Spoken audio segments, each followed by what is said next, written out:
Hi, I'm Cameron, and I don't just read comics, I love them. On today's episode of Cameron Reads Comics, we are going into our third installment surrounding the Avengers video game release. After talking through Avengers Disassembled and reviewing the video game with my good friend Jesse Watson, it only made sense to talk about the next chapter in Brian Michael Bendis' Avengers run, House of M. I'd personally argue that this is one of the best Marvel events of all time. I couldn't keep myself from recommending this to Jesse, so here we are.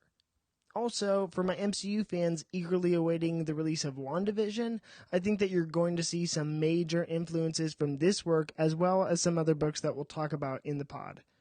As always, here is your spoiler warning for House of M. You have been warned. And remember to follow Cameron Reads Comics on Instagram to stay in the loop, and maybe leave us a 5-star rating and review on iTunes. Okay, so here is your summary for House of M. The story begins with the birth of two children, the twins of Wanda Maximoff, the Scarlet Witch, and the Vision, her husband. Wanda is surrounded by her loved ones, including Dr. Stephen Strange, Magneto, Cyclops, Pietro Maximoff, Quicksilver, and others. Suddenly, a familiar wheelchair-bound silhouette enters the scene. It's Professor X, Charles Xavier, there to remind Wanda that she doesn't have any children and that they are the only two people in the room. Charles reminds Wanda that she can't have children. She never could.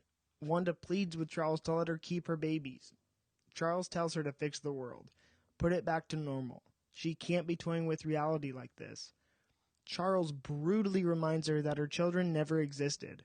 Wanda is reminded that in the wreckage of her warping reality, she killed multiple Avengers, including Hawkeye and the Vision. That was 6 months ago. Since then, Wanda has been on the ravaged island of Genosha, the previous home of the X-Men, under the watchful eye of Magneto, her father. He blames himself for everything that happened surrounding the Avengers Disassembled storyline.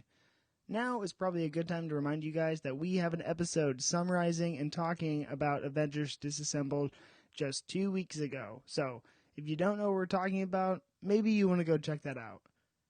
Xavier holds a meeting at the new Stark Tower, which is the home of the new Avengers team. Arriving at the meeting are the Avengers and the X-Men. Charles has brought everyone together to decide the fate of Wanda Maximoff. What are they to do? Put her down like a dog? The room is at a standstill. Some agree and some don't. Wolverine thinks that she's too much of a liability, and Captain America believes that there's always another way. Pietro talks about the situation with Magneto, his father. They are going to kill her. Magneto feels that they may be right.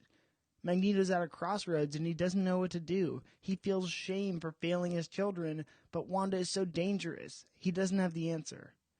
The Avengers and the X-Men go to Genosha to find Wanda.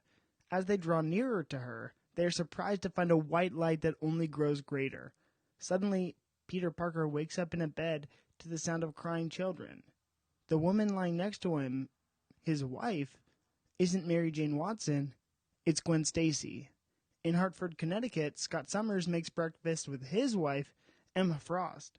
Wonder Man is a celebrity dating the most popular superhero in America, Carol Danvers' Ms. Marvel, and these aren't the only changes in this odd new world. The Fantastic Four had died on their space exploration mission.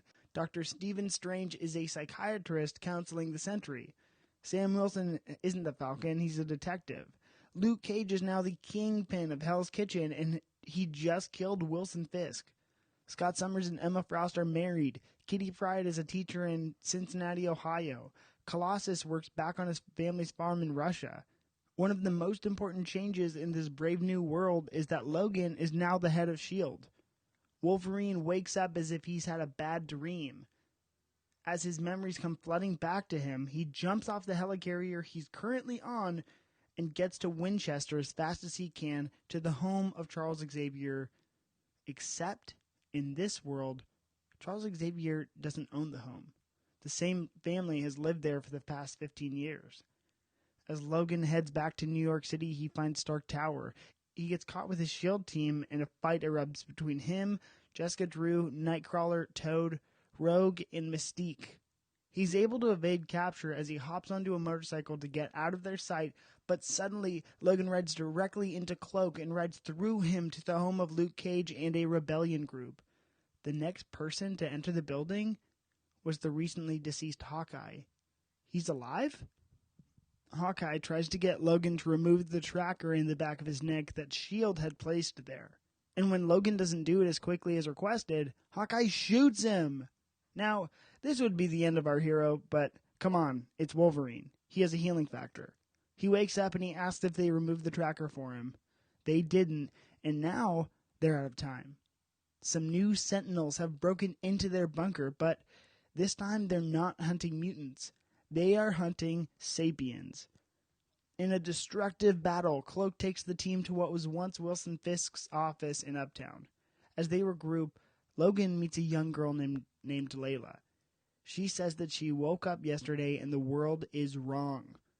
Logan knows the feeling. He realizes that today he woke up remembering everything about his past. Every single moment of his entire life he can recall. And that's all he's ever wanted. Then he realizes he needs to find the others. The crew locates Scott Summers' residence to catch Scott's wife, Emma Frost, by surprise. As Emma reads Layla's mind, it all becomes clear to her. Upon the realization, she lets out a cry of agony. She wishes Logan was kidding, but he's not. When Scott arrives at the apartment, he's caught off guard by everyone there. Emma and Layla team up to show Scott his actual reality. Upon this knowledge, he throws up. Scott helps the team devise a plan where they can find everyone that was on the island and show them their true reality, not this fake one. First up is Peter Parker. He's a celebrity in New York. He's married to Gwen Stacy with a child and walking out through the street with his Uncle Ben and Aunt May. When he stumbles upon the Avengers and the X-Men, his memories flood back to him. He yells at them to stop it. When Gwen goes up to see what's wrong, he flashes to her death at the hands of Green Goblin. Uncle Ben asks what's wrong, and then he's reminded of Uncle Ben's demise. Peter runs up a building and uncontrollably sobs. Wolverine goes up to talk to him, and as he talks to Peter, he lets him know that they are going to resolve this, and everyone has something on the line as they go up against Scarlet Witch. They continue rounding up heroes: Kitty Pryde, Stephen Strange, Carol Danvers, Tony Stark, Matt Murdock, Jennifer Walters, etc. The only person they leave alone is Steve Rogers. In this reality, he's grown to an old age, and he can't be much help to them. As they regroup to talk about the potential location of Charles Xavier, they're interrupted by the Red Guard, aka Logan's S.H.I.E.L.D. team that he was leading. To prevent the attack from furthering, Emma and Layla reveal to everyone involved what happened. In all of this madness, Hawkeye disappears. They decide that they need to go to Magneto. He's the only one who could have orchestrated this kind of plan, and he'll know exactly where Charles is. The story cuts to Magneto looking upon what appears to be a memorial to Charles Xavier. It reads, "He died so Genosha could live." As the X-Men and the Avengers head to Genosha, Scott gives the groups a trademark inspirational speech. This one is different, though. He says that he's previously prided himself on his restraint, the ability to take the moral high ground, but today, if they lose everything. Whatever boundaries they've previously placed in past battles, there's no place for any of that today. They can't lose. They have to win. No restraint. As they enter the house of Magnus on Genosha, an all-out battle erupts. It's crazy. One team is on the battleground, but Layla, Emma Frost, and Cloak all look for Xavier. They find his memorial, but as they think hope is lost, Cloak reveals that he's not there. He's not buried. It's not over yet. During the battle, it's revealed that Wanda isn't there. Doctor Strange enters his astral form and heads toward a tower revealing her location. Wanda is playing with her twins. As Doctor Strange calmly probes Wanda about her creation, he faces her twins, getting more aggravated at his presence. Strange asks Wanda if this is what her father wanted. Is this the plan he had for her? Wanda lets Strange know that it's more complicated than that. The story flashes back to Pietro pleading with his father. The Avengers and the X-Men want to kill Wanda. What are they supposed to do? Magneto tells Pietro that they may be right. Pietro yells at his father. They are supposed to protect her. Magneto stands sternly and finally asks his son, what would he have him do? Then he walks away, and Pietro sobs on the ground. Wanda comforts her brother. She can hear Xavier checking in on her.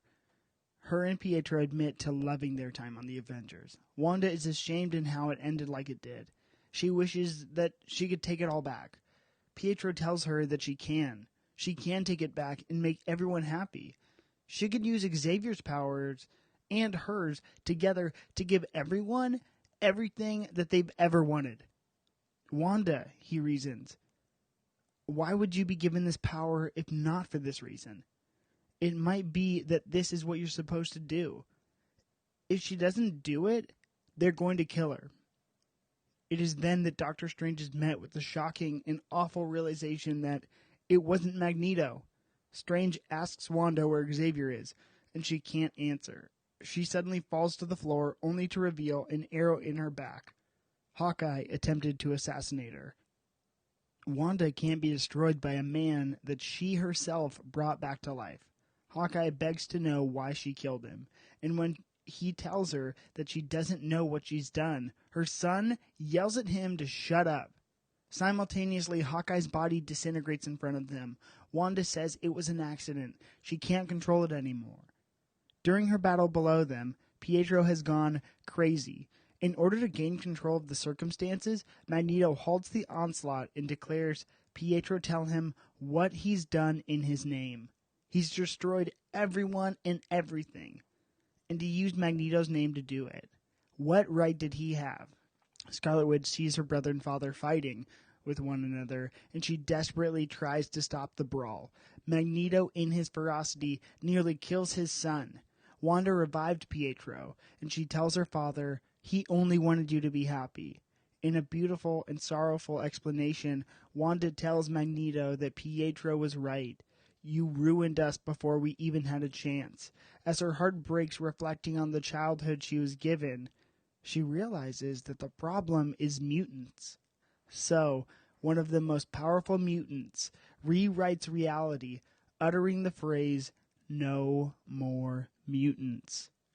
There's an insane energy blast, and once again, the world flashes white. Layla, the young mutant, wakes up in her bed. She's going to be late for school. Peter Parker wakes up with a headache next to Mary Jane Watson in Avengers Tower. And the Avengers gather in their meeting space to talk about what they woke up from and to. First, they were fighting in Genosha, and then they all woke up in their beds.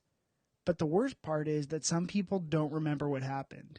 Jessica Drew, the Sentry, Tony Stark, and others, no idea what happened. In his frustration, the one who re-experienced some of the most pain was Peter Parker, and he breaks a table. How can everything that he went through be so inconsequential? How can everything be back to normal? As he wails on this table, he starts crying, and Doctor Strange lets everyone know it's not all back to normal. Emma Frost wakes up at the home of the X-Men, Xavier's school for gifted youngsters. She wakes to screaming. Wanda had said no more mutants, and the students at the school start losing their powers. They start searching for the others. Some mutants seem to have lost their powers, but others seem to be okay. As Emma checks out Cerebro to look for other mutants, there's no sign. The X-Men can't find Xavier, and they can't find Wanda. Peter asks Doctor Strange to remove the memories from his head and lashes out at Strange for being unable to do so. Before they can resolve the issue, there's an alert at the mansion. When they arrive, they find the costume of Hawkeye mounted up against the wall with arrows. The book cuts to the wreckage of Genosha and to Magneto. He wanders the streets trying to bend a fork using his powers, and when the X-Men appear, they ask him where his daughter is and if he's lost his powers. Magneto doesn't know. He's run out of reasons to live. He's lost his children. He doesn't know where they are. And as the story checks in with Wanda, we find her hiding somewhere else, creating a new life for herself. All while some potential energy of all mutants on Earth has been placed somewhere else, and nobody knows where.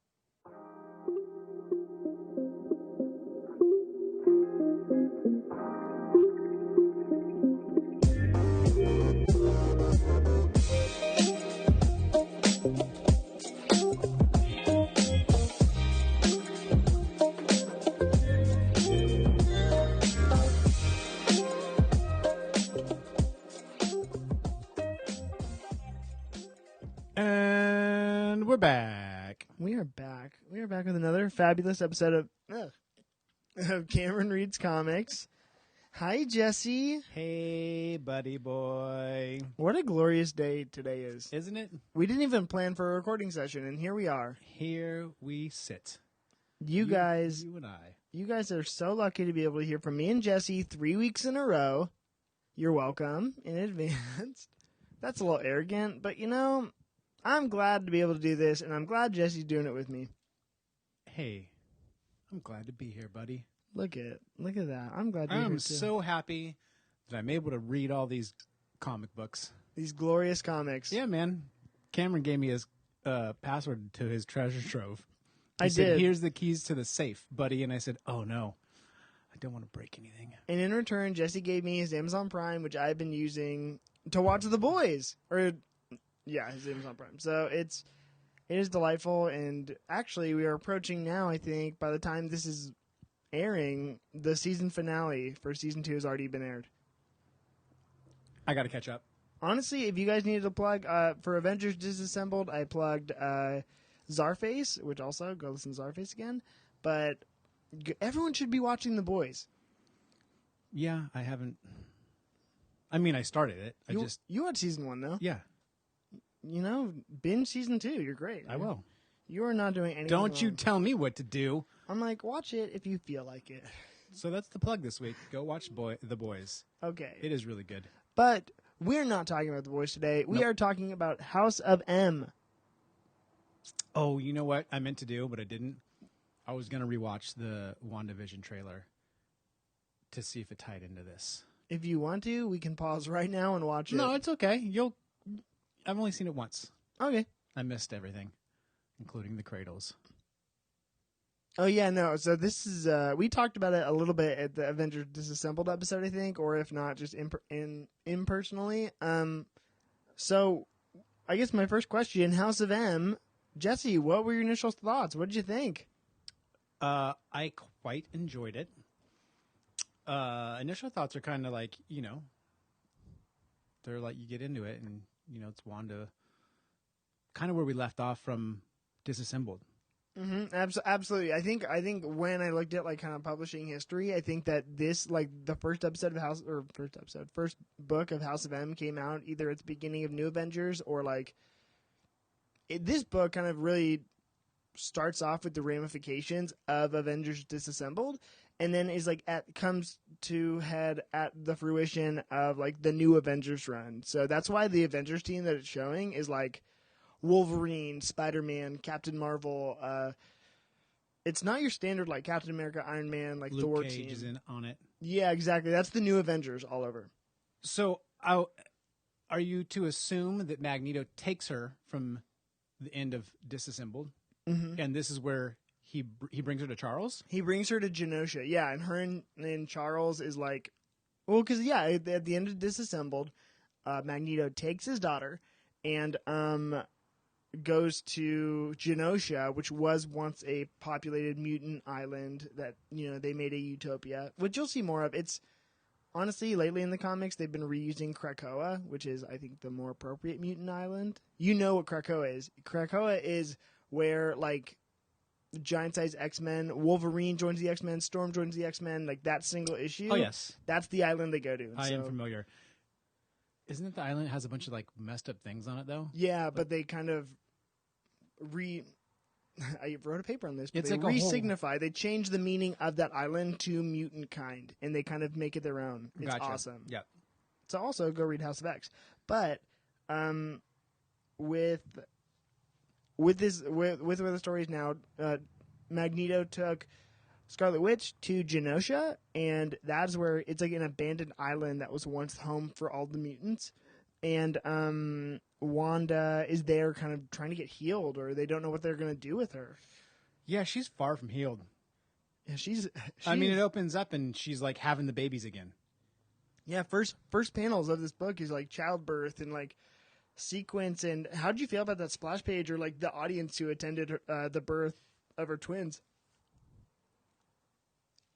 I can see. Okay, I can't really. It's Doctor Strange is there. Yep. Elektra's there. Right? Which is weird. Yeah. Right. It's super weird. And then is that supposed to be Cyclops? Yes. He just looks so big. And Vision, obviously, because they are Vision's babies, apparently. I don't know. He's, I don't know how robot wieners work, but I guess they can give you babies. And they refer to that in Avengers Disassembled. But why is Elektra there? I really don't know. I think maybe they're friends. There has to be some kind of connection. I don't know what it is, but she's there. It was super cool. And then the next page is, Charles like, hey, I told you, we talked about this. Mm-hmm. This ain't real.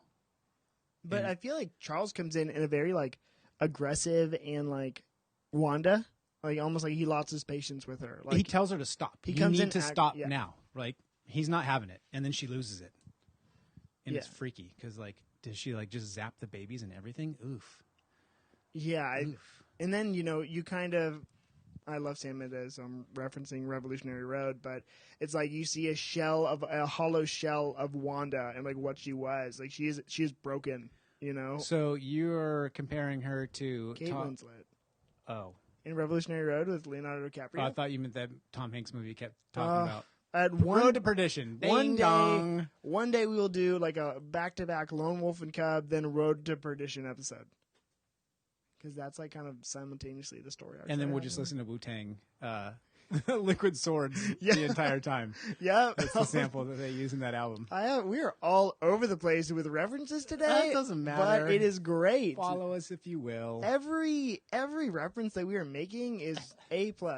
Anyways. But yeah, so that's kind of our catalyst with the twins' birth in our last two events and kind of the state of being of Wanda. And I think, what's so interesting about this is that Bendis does such a great job painting a picture of Magneto, like framing Magneto as the one who really initiated this plan. Bendis is the writer. Brian Michael Bendis, yes. And the art is done by? It's a French artist, I believe. It is a lot of ways to pronounce it. Olivier Coipel, Olivier Coipel. I don't know. I really dig the art style. It's really, how do you like it compared to David Finch's Avengers Disassembled?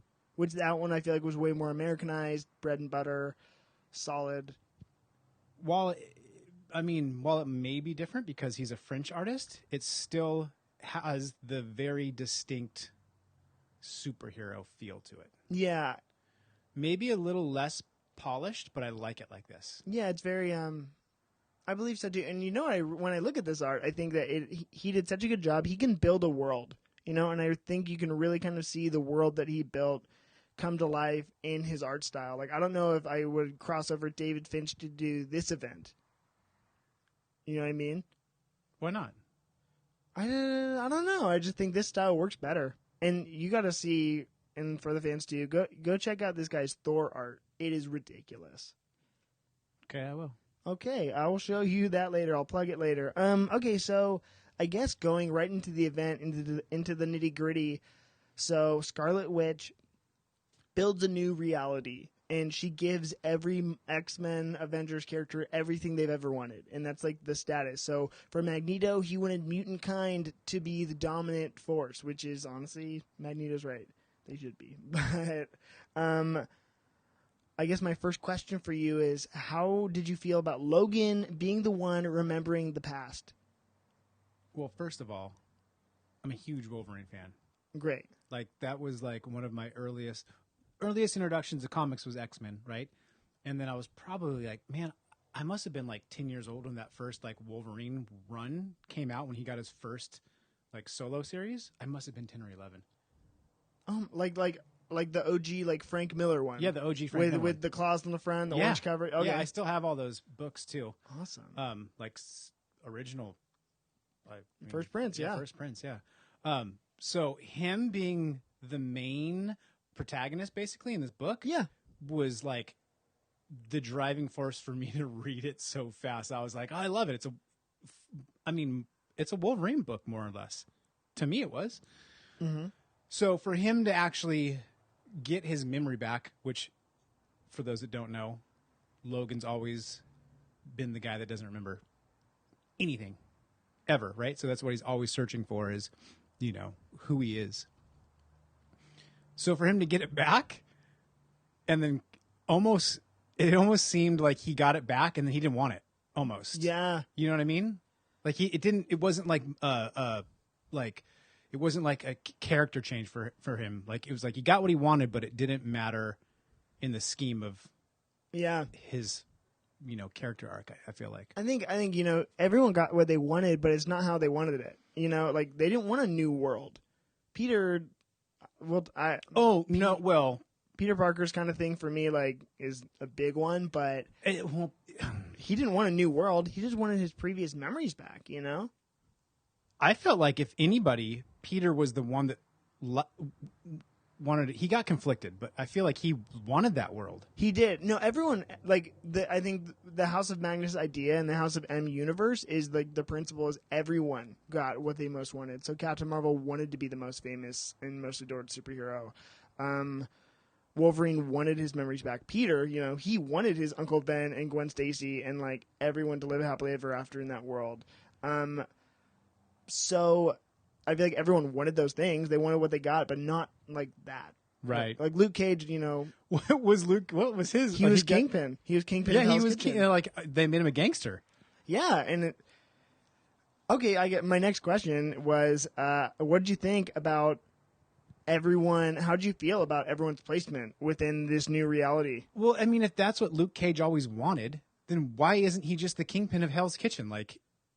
Because Wilson Fisk is. Yeah. I think, frankly, he's more interesting than Luke Cage being the guy. Because Luke Cage is kind of like a... Is Luke Cage an anti-hero? No. So why would they make him basically the kingpin of the ghetto? If that's what he always wanted? I don't know. Does he want to clean up Hell's Kitchen or does he want to run it? Hey, for the people... I think there's a strong argument for he wanted to be the man in control. Because if you think, I don't know if you ever finished the Luke Cage Netflix series. I did not. That's where it ends. Is he's now, but for him it's Harlem. He's the head honcho in Harlem. Mm.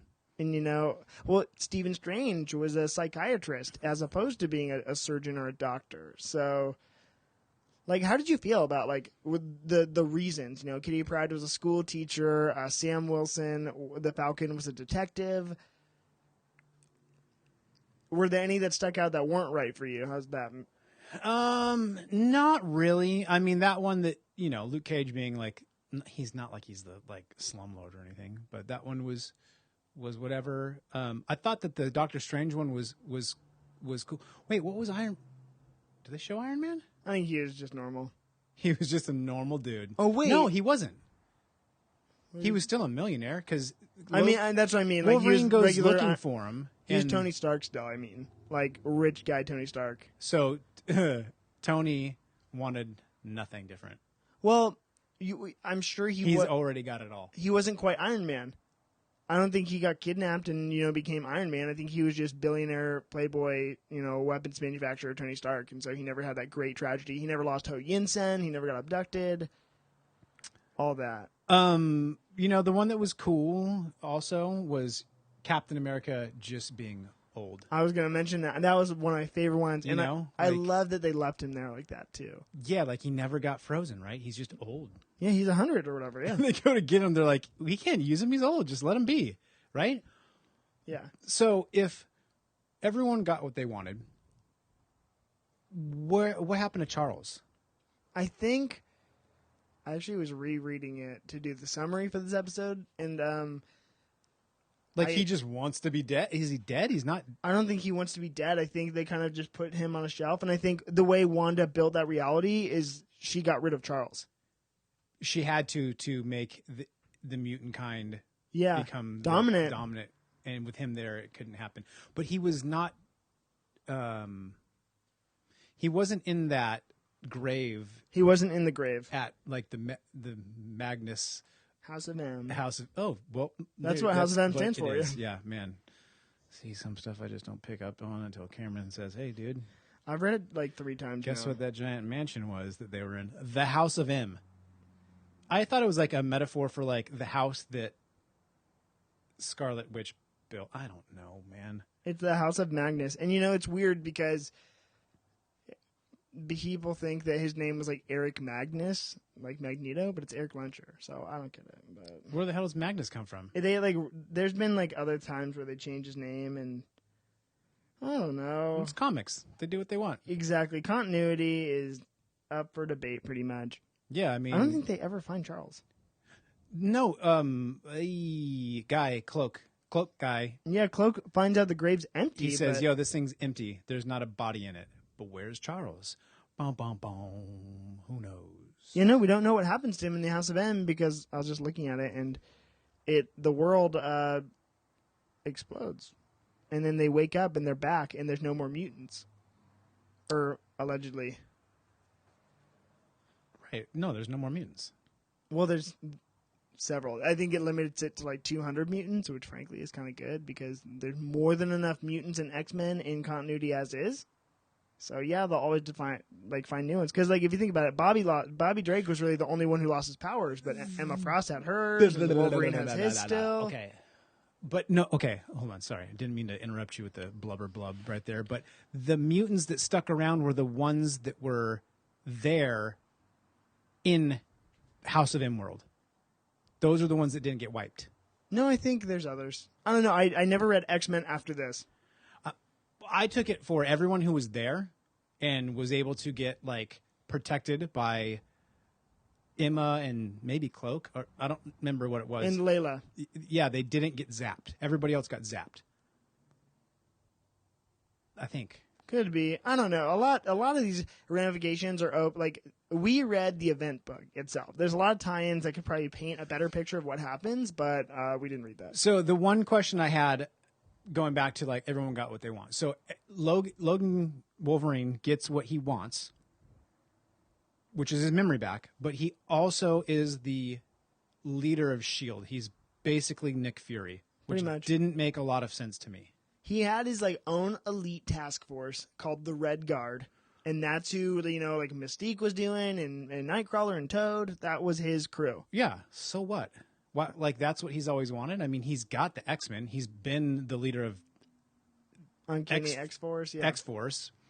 He's obviously he was never like the leader of the Avengers, but he's in the Avengers. Why did he all of a sudden want to be the leader of S.H.I.E.L.D.? I don't know. I don't know if the reasons for like what their desires were so sound. I think sometimes they had to make the story work. It worked. It was great. Yeah, it was great. And it was, the best freaking scene was him jumping off the building. I liked that was him. You know what I mean? Yeah. Why was this 8 issues instead of like a 12-issue run? I don't know why or how they break up the numbers of series like they do. Because, I've had 6, 7, 8, 10. I thought it was always just like quarterly or like half a year or we're going to do a year run. Well, I guess 8 issues would be 3/4 of a year. It's pretty, I don't know. It just, they come out monthly. I didn't read this as it was coming out monthly. But it's pretty good. So I don't know. I don't know why they did what they did or the reasoning they did, but look at me stumping camera over here. He doesn't know everything. I don't know everything. Okay.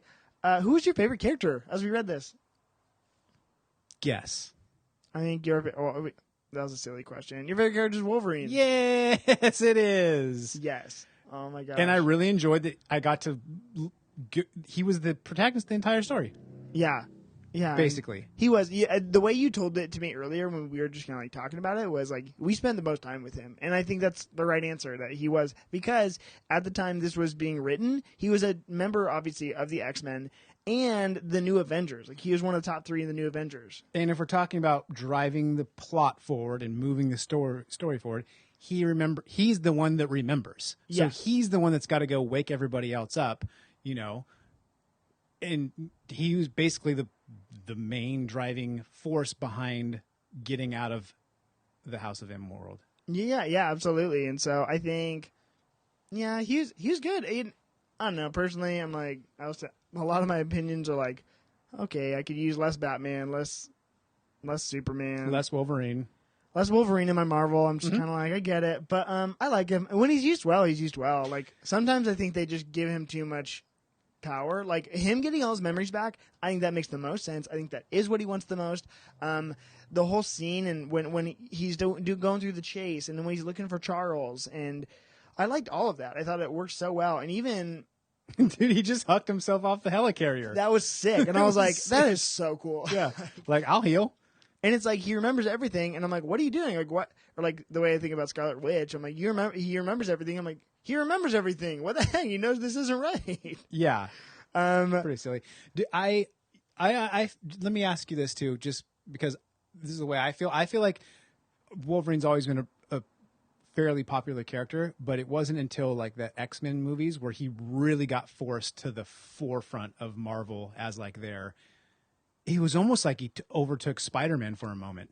Yeah. You know what I mean? After those movies. Yeah. I mean, that's Hugh Jackman's fault. And fault. It's totally his fault. Is Hugh Jackman Wolverine? No, Wolverine's like 5'4", dude. Hugh Jackman's 6'4". Is he? Yeah, I don't know. He's big. He's a big beefcake. He's not 5'4". I don't know. Tom Cruise is like very short apparently, so. But what are you saying? He should play Wolverine? No. I'm just like, I don't know, maybe the camera makes him look taller. I don't know. They're shorter in person. You've heard that? No, he's a big dude. But with like, I don't know, with Wolverine, I think you're right. I think, the flagship title for Marvel in the 90s was X-Men. And Chris Claremont was doing, you think about the Jim Lee X-Men era. Like, yeah, that's what. Huge. And I think that's what propelled them. It was Jim Lee and Rob Liefeld. Yeah. Doing those runs of X-Force and X-Men, and it was just super cool for the time. Yeah. Because I think those guys made it younger than it had been, right? Yeah, absolutely. And at least for me as a kid during that time. Of course, and that generation just changed comics forever. Yeah. Like you don't, because of those X-Men books and like the taking off of Marvel in the 90s, that's why we have something like Image and like independent publishing houses and everything else like that because of those creators. And so everything they were doing and, those splash pages and those crazy like pocket costumes, like, and, everyone had like super huge guns and Bishop and Cable and like all that, like absolutely, And so, yes, I think the movies helped. And like, I think the X-Men Bryan Singer, like 2000 movie and then X2 especially was awesome. Those movies kind of really brought comics to the public in a different way, and it kind of made them more fallible. And maybe now, if you're watching in 2020 X-Men #1, it doesn't hold up as well. It does not, but at the time, it was nail. They nailed it. The head of the nail. Yeah, nail on the head. Oh, dude, you know what I'm saying. Yeah, everybody. They hit the nail on the head. Absolutely. Womp womp womp. And then we had like. Obviously now we have the MCU and we're so spoiled with all this content. And so, yeah, I think they did a good job there. And so Wolverine, and I also think Wolverine's like the infamous line from that miniseries that you have and you collected and read was like, I am the best I am the best I am at what I do, and what I do isn't very nice. Mm-hmm. And it's like, I think those kinds of moments and, the Claremont, there's the first appearance of the, oh my gosh, what's the Hellfire Club? Yeah. Those issues are my favorite Wolverine issues of all time because that's when he says it for the first time, and like that's when he's the last one standing and he takes out pretty much the entire Hellfire Club, and it's crazy good. It's, if I remember correctly, it's like the entire issue of him fighting those guys. Yeah. Is that the issue where the cover is him standing on the pile of them? No. Yes. It is, right? Yeah, he's like fighting off a pile of them because the issue before that, and it ends, and this is like prime Claremont, is when he pretty much he takes out all of the X-Men, and this is like right when Kitty Pryde joins the team too. Like her first appearance was like the issue before. They take out everyone. Wolverine is the last one standing, and he's crawling through the sewers, and the next issue is him freaking taking out all of them. Mm-hmm. It's crazy. It's so good. That's like the very beginning of the Dark Phoenix saga and everything else. First appearance of Emma Frost, like all that. Now that I'm thinking about this book too, it was a super crossover book because it was the X-Men and the New Avengers. Yeah, I mean, all the X-Men are there. Yeah, yeah. I didn't. As I was reading it, I didn't even think like is this an Avengers book or is this an X-Men book? It's neither, really. I guess it's both. It's an event book. Sure. So like the event is the story, but it's like, and especially they'll do this with events like it's called like X-Men Avengers House of M. What was Beast? What was what he wanted? He wasn't blue anymore. I don't remember. Yeah, he was just a scientist guy. Yeah. Hank McCoy is just brilliant. But he still had monkey feet. That's cool. He's like, my dream is still having the monkey feet. Yeah, he did. Was he like the original X-Men version when he was just like kind of a big beefy gorilla looking dude without any hair? Yes, but his feet were more gorilla-ish. Because the hell is that?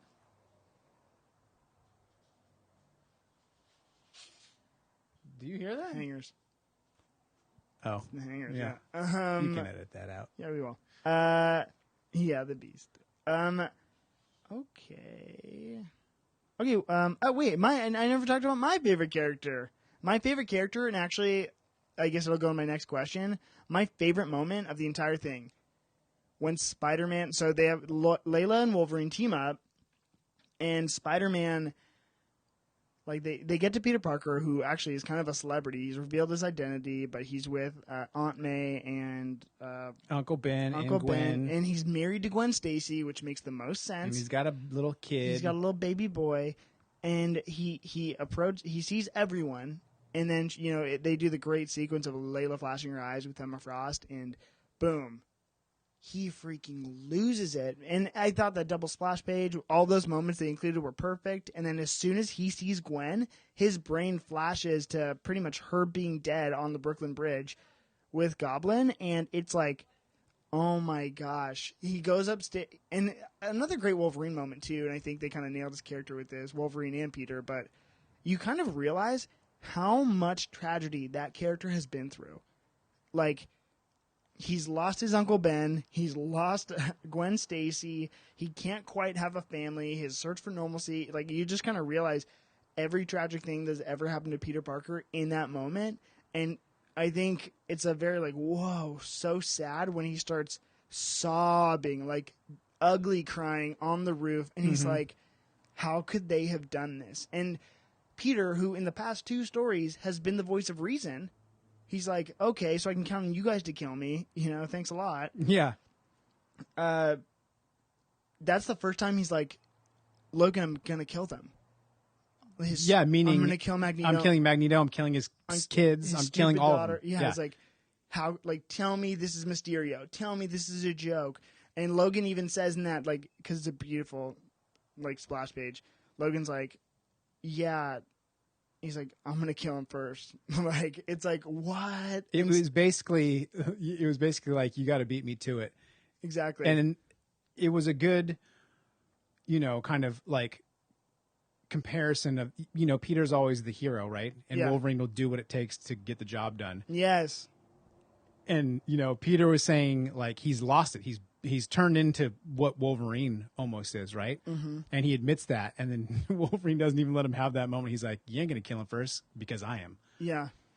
But Peter he takes it the hardest. Even when they get back, I mean, the kid's he's like fully broken. And they show that even when Doctor Strange comes in and, they said, oh, we fixed it. And then Strange stumbles in and says, not quite. And Peter slams his fist on the table and breaks the table. Yeah. And Tony kind of walks over like, that's my table. And Luke Cage says, it's cool, man. You can buy another one. Yeah. But he's the most distraught out of everyone in the book. Yeah. For sure. And like, there's a beautiful moment too with I think it was Beast. Maybe. It was Beast or Tell me the moment. It was Luke Cage. It was Luke Cage. And it was when they're like getting ready for the battle, taking the helicarrier to Genosha. And Peter says, or Luke Cage calls Jessica Jones, who at the time is his wife, and she doesn't answer, and he kind of realizes, why am I calling her?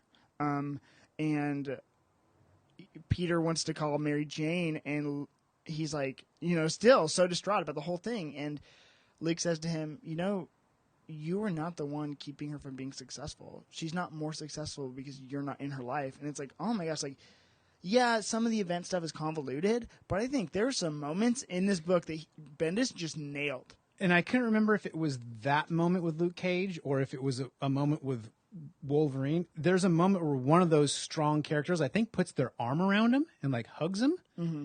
And just that alone, you know, showing one of the stronger characters, you know, feeling for what he's going through, because they're all going through it. Yeah, you know? exactly. They're all, I mean, some of them obviously have it better than the other ones, but they're all pretty broken up. Okay, what was your favorite moment? I told you mine, and I just think a lot of those, there's a lot of favorite moments I have, but what was yours? My favorite moment was when they finally tracked Magneto down, and they, you know, I think Cloak is warping them around maybe. Yeah, he is. You know, and there's 3 different teams.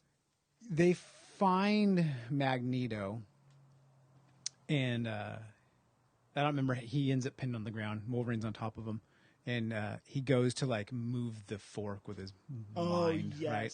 And he can't move it because he's lost his power. Because they snap back to reality, and then the people that remember go to Genosha, where Magneto is, and you know he's a broken shell of a man. Yeah, he's toast. He's toast, and he tries to move a fork, and then I'll let you go on. He can't, and Wolverine says, "You can't manipulate metal anymore."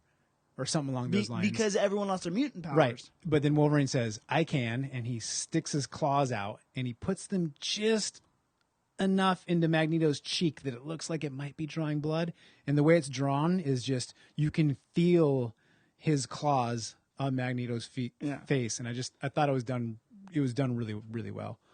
But that's also why I think that Magneto didn't know what was going on in that reality. And he wasn't, you know, for lack of a better term, he wasn't one of the woke ones, so he lost his powers. Yeah. Yeah. Oh, yeah, see?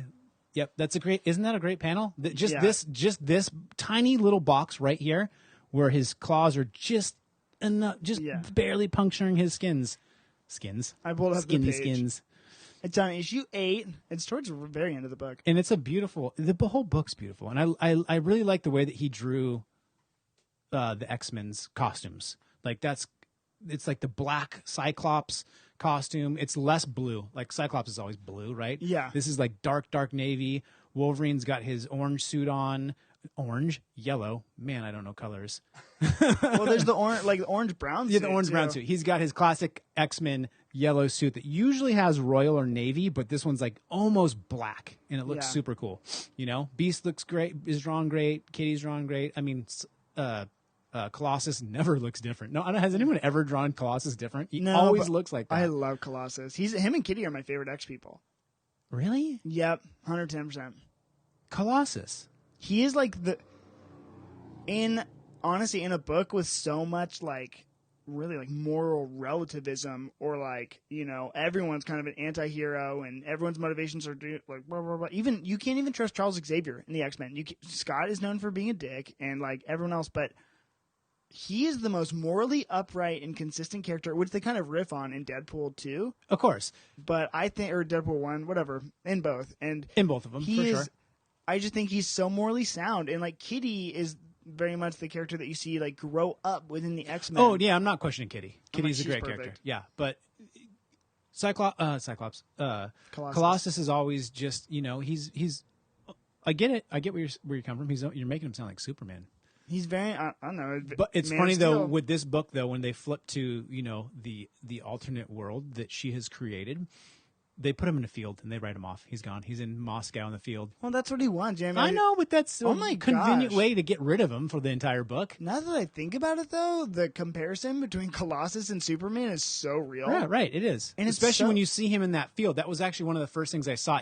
It was Clark Kent in the field farming. Yeah, literally. You know? You guys want a comparison for a DC story? Kingdom Come. But, you know. It's almost as if Clark Kent was put in the same situation and he had to get what he wanted, he would probably do that same thing. He'd probably be a farmer. Mm-hmm. Oh, dude. Right? That's it. In Kingdom Come, he pretty much gives up being Superman. It's a very, not to spoil the book, but his reality and future that Clark chose for himself as he becomes an old man, he literally just farms and he just does all the manual labor himself. And that's the life. Clark doesn't necessarily want to be in Metropolis all the time. He is a boy from a farm, and he is just very quaint and kind. And so you see that in Colossus. Quaint little Clark. Yeah, but then he'll freaking rip off your face. He'll throw the moon at you. But okay, so last couple questions. That was your favorite moment? I loved that moment. Wait, how did you feel about the kind of twist that happened with Pietro? Magneto being framed for it. Everyone thinks Magneto did it, and you find out it was Pietro. Which I'm like, oh, I loved it. And you think about too. Wolverine is an Avenger and an X-Men. Same thing with Quicksilver and Wanda. Like, they were X-Men and they were Avengers. And he's like, I don't want to lose my sister. And I think his reasoning is so correct. And Magneto's like... Motorcycles. Yeah. Welcome to PCH. Magneto's like, what would you have me do? Like, what? I don't know if I think they're wrong. Like, our daughter, or like my daughter, your sister is broken. And he's like, give them all what they want. They can't be mad at you. Like, nobody can... And even Jessica Drew is on the way there is like... maybe we should just keep it this way. If we wanted mutants to stop being oppressed, maybe this is the right thing. And how'd you feel? I mean, the twist it wasn't like, oh my gosh, that's mind blowing. It was cool. Yeah. But it's just a guy protecting his sister. Mm-hmm. So it's not that big of a, it's him. Not shocking. Yeah. It's not shocking. It was like the right thing to do for him. It seemed like the right thing to do.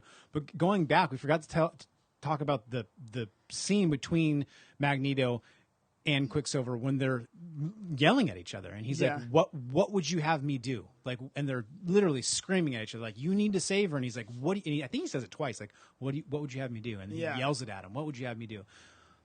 It was cool, and I understood completely why you would do something like that to protect your family, but it wasn't mind blowing.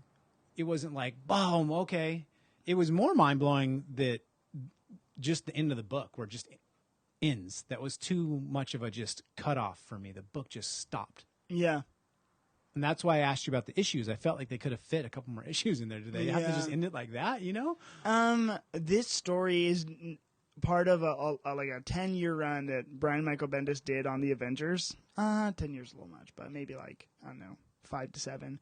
And it's I think it's a great event done. And so it's building up. This book ends kind of with the Phoenix Force coming towards Earth, and that kind of sets up Avengers versus X-Men, but that's what I say about that. Oh my gosh. I didn't even realize that that's what that was. Yeah, it's... Okay, guys, for what it's worth, it does... That's what the Phoenix Force is right there, that thing flying towards Earth? I didn't get that. I believe so, yeah. I mean, you know. I don't know. I read that event. Honestly, this event is better, but... This is a great event, but they're talking to Hank Pym, I think, on the news, right? Mm-hmm. And he's talking about the ramifications of what's going to happen now that there's no mutants, because they were a main power source. Mm-hmm. The energy that they put off isn't going to be there anymore. The someone like Storm, the weather patterns that she can create aren't going to be there anymore. So what are the ramifications going to be? I don't know how that ties into the Phoenix Force flying towards Earth. I don't even know what that means. That doesn't now I'm even more confused than I was 10 seconds ago. It just means that I don't know, it's attracted towards the Phoenix, and people are going to become possessed by the Phoenix Force, and the Avengers are going to try and stop it, and the X-Men are like, you can't stop it. Why are you showing interest in our world right now? You've never been with us. And they fight and la la la. That's really what happens. But that's not the only book that ends with the Phoenix. I feel like I've seen the Phoenix Force coming through the universe. What book is that? Frankly, most of them. All of them. Literally. Every single one of them. I'm like, you want to talk about characters that can be shelved? I will shelve the Phoenix Force for X-Men. Right? It's always just flying through the universe at somebody. It's like, okay, now the Phoenix Force is basically the fifth horseman of the apocalypse. Another thing that can be shelved. Anyways, I don't even read that much X-Men. I'm kind of like, let's do something else. But wait, so you were okay with Pietro and that, and was I okay with him being the kind of the antagonist? He is the antagonist, but he's not, because his reasoning behind it is completely understandable and fair. Yeah, no, and that makes the best kind of antagonist, though. Yeah. Most I think the best antagonists, and the perfect example is Magneto. What they're doing makes sense. You know what I mean? What their motivations are clear. Killmonger, for example. That's why a huge reason Black Panther the film was so successful is because you can empathize with the antagonist. You and I can argue about his character all day. I love him. I thought he was great, but Cameron's like, he was so-so. I think my favorite villain in the Marvel Universe is Baron Zemo from Civil War. That is not what you said last time. That's my number one favorite. Or Vulture. No, you said Vulture. Vulture's my favorite. See, now we're going to argue again. I think he said... You said Vulture for sure. Oh, I will tell you right now definitively, it is.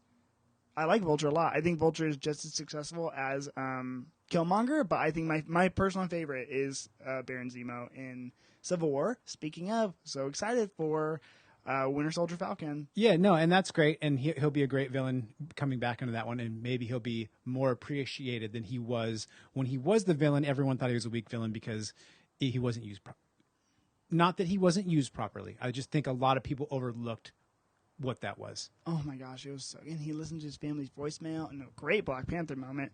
Anyways, actually, this is a great transition because... WandaVision, bing, bing, WandaVision is coming up, and, you know, the trailer dropped a couple weeks ago, and now we are here with House of M being what it is. How do you think House of M is going to flow and tie into something like WandaVision, where the influence is kind of clear, but it's not so much? Oh, man, before I read House of M, I thought it was going to be a lot more clear. Like, I was like, after reading House of M, I'm conflicted at how they're actually going to work it into a film version of the event. I think that they're going to use the series as kind of like a gateway into this whole storyline event. I don't know if they're going to cross it over with other books. You know, obviously, I think that I think that the show is going to be her descent into losing her mind. Yeah, yeah. They can't pack the entire story of House of M inside that show. Of course not. I don't think it's... People want it to be like a clear cut, like, and I think I'm thinking of 14 things at once right now. One thing at a time. People want you sound like me. People want comic book movies to be like direct descendants of like the books, and I don't want that. And I think that's why Endgame was such a success, is that there's no comic like it. You can't directly. You can take elements from these stories, but you can't port it over. Yeah. You can in a video game. Yeah. But into like a live action, it would just be silly. And I think it's not something like this text is that, or even with the films, is that like I want to be surprised by the content I'm receiving. You know what I mean? Like perfect example from Spider-Man: Homecoming is Vulture being Liz Allen's dad. That's not comic book canon, but man, that was a great moment. Whoa, you know, surprised me. I'm okay with that. Yeah, sure, it's not continuity, but it's great. That's why they've been so successful, because they take things that you know and you're familiar with, and then they flip them sideways. Yeah. So you're surprised. Yeah. So if you've read the books, you understand where their storytelling's coming from, but they're showing you a new version of it.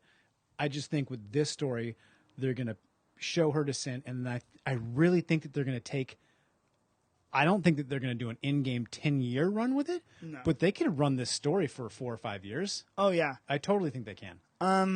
What the news I've read and seen is that Wanda is gonna, obviously, even so, and you saw it in Endgame, she's mourning the loss of the Vision, who was her significant other moderately. I don't know if it never felt like they were so fully in love. Well, they were together in Infinity War, so I guess I'm wrong. He was just her sex robot. That was weird. Like, hey man, you're not wrong. Like, you all are thinking of it. I just said it. Spider-Man's like, hey, like, it's weird that you married a robot. That's right. You're not wrong. That's what Spider-Man. Spidey said too. He's like, you guys are all thinking of it. I just said it. Yeah. What are you even doing here? I was just killing aliens 5 seconds ago. Yeah. Literally. Anyways. Great moment. But she's mourning the loss of Vision throughout the last movie. And I think going back to, I think, that brilliant quote that Strange said in Avengers Disassembled is that imagination is not something that Wanda can have. She can create realities. And so I think with her, like, brokenness, and not to be like, to be someone mourning and experiencing loss, she can use her powers to create another reality. And I think she creates, using kind of fun television stuff, and I think that's what they've alluded to, is she creates new realities based on stuff she's seen and, you know, 50s, 60s, 70s, 80s, 90s sitcoms, television realities. She does that, but it fractures the multiverse. Yeah, and that's a good way to tell the story because they can do it episodically. How do you say that? Episodically? Is that the word? Perfect. Dang. They can do it episodically, like, every episode can be her creating a new full reality. And I think that's what's happening. And it has already been confirmed she is going to be in Doctor Strange Multiverse of Madness. Mm-hmm. I think he is sliding into that. He's kind of picking up the pieces of the reality she broke. Right. And now that I think of it too, and it might have gone over, or people might not have paid enough attention after the loss of Vision when they keep her in the headquarters, mm-hmm. and she's basically locked in a room. Mm-hmm. And people might have portrayed that as like, oh, she's just, mourning. But the reality of it is they had to keep her there because if they didn't, she could have ripped the world in half. Yeah, absolutely. And I think, oh, you're right, with Civil War stuff. Was it Civil War? Yeah. She was in her room because she blew up the building. And she's kind of out of control, and she can't control her powers, and we've seen that too already. And obviously seen this in this text. These movies confused again. But again, they did it. I mean, they showed it. They showed it in that small, tiny way. Absolutely. And then I think we're going to get the series. I think it's going to reverse end. I think it's going to, as opposed to no more mutants, I think she's going to say mutants for the first time. That makes a lot of sense. Because, outside of the MCU, Disney has now the rights to Fox, and Fox owned the X-Men, and here we are now. So I think that... No way. See, even better, you just end it on mutants? That's not Marvel's way of doing things. That's not their end credit, unless there's an end credit scene in the show. We don't know. But you would have to, for that to be the hook to get people, you would have to introduce a mutant at the end, whether it's Wolverine or just the claws somehow. Give us any other mutant. I agree. 100%. Give me Colossus. I agree, because he, like we were talking about earlier, he's been done to death for the last 20 years. And Hugh Jackman's great, and let that character breathe, man. Give me Nightcrawler. Give me. We've already seen Nightcrawler. Yeah, but Nightcrawler's a great character. He's great. See, another. I don't know. Give me a weird mutant. Give me what would be Cypher. What would be a weird mutant they can give you from that X-Men world that is popular, but people would know? I want to say Deadpool, but no. No, Gambit. Shove Deadpool. Yeah, we were owed a Gambit movie. We were owed a Gambit movie. Gambit is cool. Or even honestly, give me another Mystique. Mystique is cool. Jubilee. Yes, we didn't even really get quite a Jubilee. Right, we didn't. And that's fun. All right, Jesse, we're at the last question now. Oh, what is it? What would you rate this event book out of 10? And you've read event books. Were we calling Disassembled an event book? Disassembled is an event book. Jesse, off the pod, has read Flash Rebirth. That's an event book. Oh, that was a great one, too. What did I rate Disassembled? I don't remember, something in the 70s. Man, see, now people are going to go, look at you, dummy. You don't even remember your own rating. We recorded that over a month ago, so it's fine. Yeah, we did. That's some behind the scenes for you on the Camera Reads Comics. Don't hate me. I really like this book. I really am a Wolverine fan, obviously. I'm going to state that I was a Wolverine fan for 30 some odd years. Okay, so before he got popular, guys, just saying. I would give it a 8.5. 8.5. That's a good rating. Honestly, I'm gonna go higher. I'll go. Fine, it's a 9. Oh dang. Okay. It's high. Because I think while it was convoluted and there's some stuff that didn't work, and as we ask more questions, we only get more confused, which is kind of a new world building book, anyways. I think that I'd rate this on like 9.2, like 9.3. Oh man, I was just going on 5s, 8.5, 9.5. Every 5, whatever. You do your own thing. Russell messes up my rating scale because he'll always put a decimal, and I'm like, all right, well, I guess I gotta put a decimal. Yeah, well, I guess we were doing the rookie scale, just 8, 9. Now we got to go 8.72. Yes. You know what I liked about this book that was a problem with Disassembled was the pacing was better. Yeah. Where Disassembled hits you with so much stuff in the front, this one was paced so much better. So I enjoyed this book better because I wasn't as confused on like the up front, like what is going on? Like, Yeah. you know. So Yeah, and it was good. And it's kind of fun to read the events back to back. So it was pretty cohesive. You know, like you kind of based on what you read in Disassembled, this kind of flowed really nicely. oh, for sure.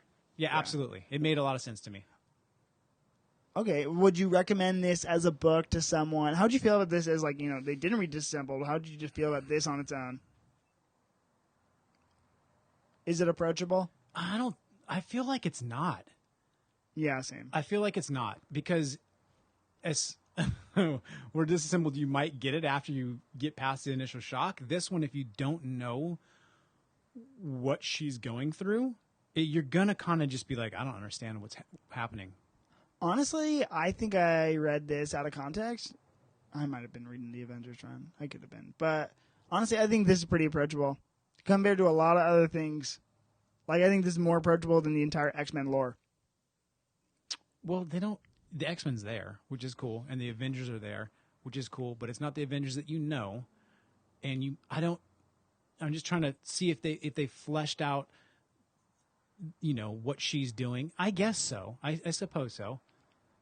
I mean, not a new reader. You can't give this to a new comic Not reader. like first comic. No. Definitely not. But someone who's familiar with the universe or the movies, you know, the MCU movies, you can hand it to them and they can figure it out. But not a new comic person. Yeah, I agree. Alrighty, well, Jesse, thank you so much for joining us on Cameron Reads Comics today. You're welcome. We are so glad to have you always. And 3 weeks in a row, we did it, buddy. Yeah, I'm going to give everybody a break from having to listen to me now, so I'll be back. I'll be back later. Not too long of a break. He'll be back sooner than you think. Okay, in the meantime, remember to follow Cameron Reads Comics on Instagram and just to catch up with me, see what I'm doing. Also, maybe leave me a 5-star rating and review. And finally, stay tuned for next week with my buddy Kyle Rice going over Green Lantern Rebirth. It is about time we got into some DC stuff. So we will talk to you guys later.